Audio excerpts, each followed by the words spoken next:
Back to my channel friendship with physics. आज हम start करने वाले हैं बीएससी फर्स्ट सेमेस्टर में मैकेनिक्स एंड वेव ऑसिलेशंस का लेक्चर नंबर 3। तो आइए स्टार्ट करते हैं लेक्चर नंबर 3। देखिए जो लेक्चर नंबर 3 होने वाला है वो आपका होने वाला है equation of motions. Equation of motion, equation of motion की बात करने वाले हैं।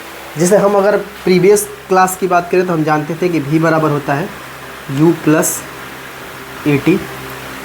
दूसरी बात करें तो हम जानते थे कि v स्क्वायर इक्वल टू होता था u स्क्वायर प्लस 2as। तीसरी बात अगर कर लिया जाए तो s बराबर आपका होता था ut plus half a t square.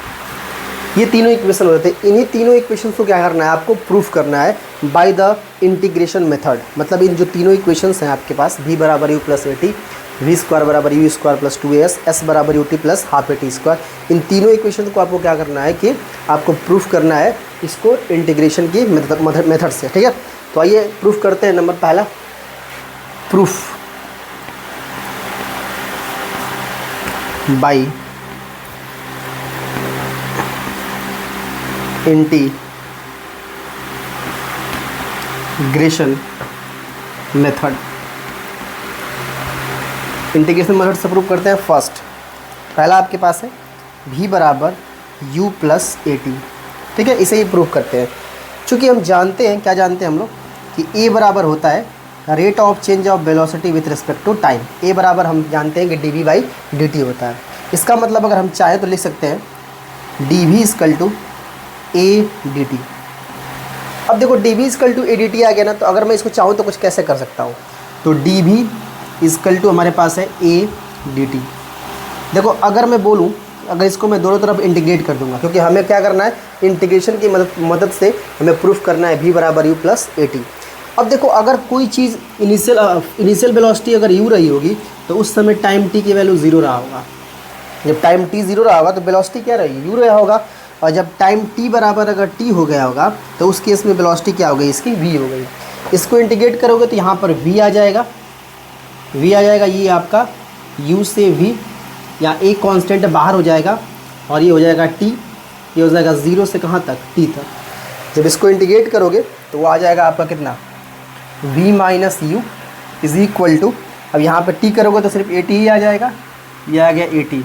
तो v बराबर आपका हो जाएगा u प्लस क्या ए टी। तो इस तरह से आपका पहला जो होता है आपका प्रूफ होता है। दूसरा करना है v स्क्वायर बराबर u स्क्वायर प्लस 2as। ठीक है, कैसे करेंगे प्रूफ, देखो हमें पता है कि v इक्वल टू हम लिख सकते हैं ds बाई क्या dt। ठीक है, अब देखो इसको चाहो तो आप ऐसे ले सकते हो ds equal to v dt। ठीक है, अब ds इक्वल टू अगर v dt ले सकते हो, चाहो आप इसको कुछ इस प्रकार से कर दो, क्या कहते हैं कि बोला जा रहा है,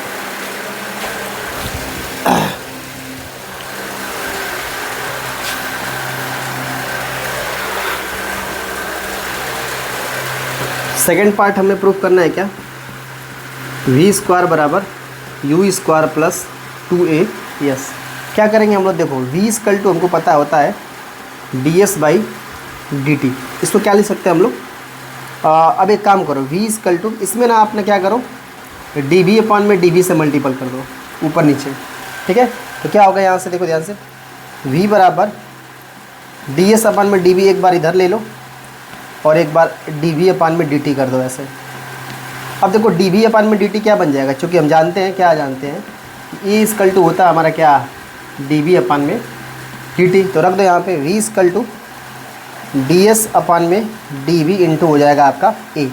इसका मल्टीपल इधर कर दो तो ये v dv equal to a ds आ जाएगा।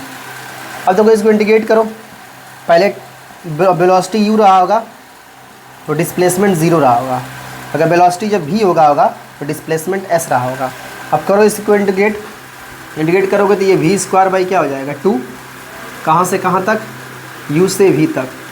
यहाँ पर a हो जाएगा, कांस्टेंट बाहर आ जाएगा, ds का क्या हो जाएगा s, और 0 से s तक। इसको इंटीग्रेट करो, एक बार रखोगे तो v स्क्वायर बाई 2 और माइनस एक बार हो जाएगा u square by 2 equal to ये रखोगे तो ए एस आ जाएगा। ठीक है, अब इसको पुट कर दो वैल्यू को।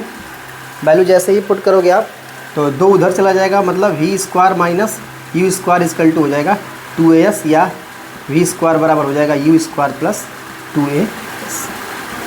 ठीक है, इस तरह से आपका ये प्रूफ हो जाता है। थर्ड प्रूफ कर लेते हैं। आइए थर्ड वाला प्रूफ करते हैं। थर्ड वाला क्या आपके पास है, s बराबर U T plus half a t square. ठीक है, इसे कैसे प्रूफ करेंगे, जो हमें पता है v इक्वल टू होता है ds बाई डी टी। ठीक है, इसको हम चाहे तो ऐसे भी ले सकते हैं, v की जगह पे रख दो u plus a t equal to d s upon में डी टी, क्योंकि जो v की वैल्यू होती है ऑलरेडी हमें पता है वो होती है u प्लस ए टी। ठीक है, तो कैसे करेंगे देखो आगे, u plus a t equal to d s upon में डी टी, इसको भेज दो इधर, तो u plus a t d t equal to हो जाएगा आपका ये डी एस। इधर करोगे तो इंटीग्रेट कर दो इसको, और टाइम है, टाइम t बराबर अगर 0 रहा होगा तो डिस्प्लेसमेंट 0 रहा होगा। ये जब टाइम t बराबर t हो जाएगा तो डिस्प्लेसमेंट आपका s हो जाएगा। तो करो, ये हो जाएगा u t इंटीग्रेशन 0 से इसको इंटीग्रेट करो तो u dt अलग अलग कर लिया जाए, टाइम t बराबर 0 से t प्लस ए टी 0 से t dt इक्वल टू ये कितना हो जाएगा, s कर दोगे, कहाँ से कहाँ तक, 0 से s तक। इसको करोगे तो u बाहर आ जाएगा, t हो जाएगा ये 0 से t प्लस इसमें a बाहर आ जाएगा, ये टी स्क्वायर बाई 2 हो जाएगा इंटीग्रेशन इसका 0 से t, और ये हो जाएगा आपका s। ये तो मिल जाएगा आपका u t प्लस ये ए टी स्क्वायर बाई कितना हो जाएगा 2 इक्वल टू s। यहाँ से आ जाएगा s बराबर क्या, u t plus half a T. ठीक है, तो इस तरह से आपके जो इक्वेशन ऑफ मोशंस हैं तीनों वाले, v बराबर u plus a t, v square बराबर u स्क्वायर प्लस 2as और s बराबर u t plus half a t square. इसमें क्या करना है, v बराबर u प्लस ए टी लेना, a बराबर d v by d t रखना, d v equal to a d t हो जाएगा, u से v तक लिमिट ले लो, 0 से t तक लिमिट लो, सॉल्व कर दो। इसमें v बराबर d s by d t करो, ऊपर d v by d v से मल्टीपल कर दो, एक d s by d v बना लो, एक d v by d t बना लो। तो d v by d t जो होता है a बन जाता है, तो a हो जाएगा v d s by d v into a कर देना, v और डी वी इधर आ जाएगा तो v डी वी हो जाएगा और a डी एस हो जाएगा। तो u से v तक इंटीग्रेट करो, 0 से s तक करो, तो v स्क्वायर बाई 2 हो जाएगा ये, u से v तक v square by 2 minus u square by 2 equal to s। इधर करोगे तो v square minus u square इधर चला जाएगा 2as हो जाएगा। थर्ड वाला s बराबर u t plus half a t square है, तो v बराबर d s by d T ले लो, यहाँ से v डी टी हो जाएगा, यहाँ से s हो जाएगा। v की वैल्यू होती है u प्लस ए टी, इधर लेकर आ जाओ, तो u plus a t D s by d T है, तो u plus a t d T, ये डी एस हो जाएगा t बराबर 0 से, क्योंकि टाइम का डेरिवेशन करना है, टाइम t बराबर 0 से t तक लेके जाओ, 0 से इसको s तक ले जाओ, u डी टी हो जाएगा, अलग अलग इसको तोड़ दो, तो आपको मिल जाएगा s बराबर क्या, u t plus half a t square. तो इस तरह से आप इसको देख सकते हो। ठीक है, थैंक यू।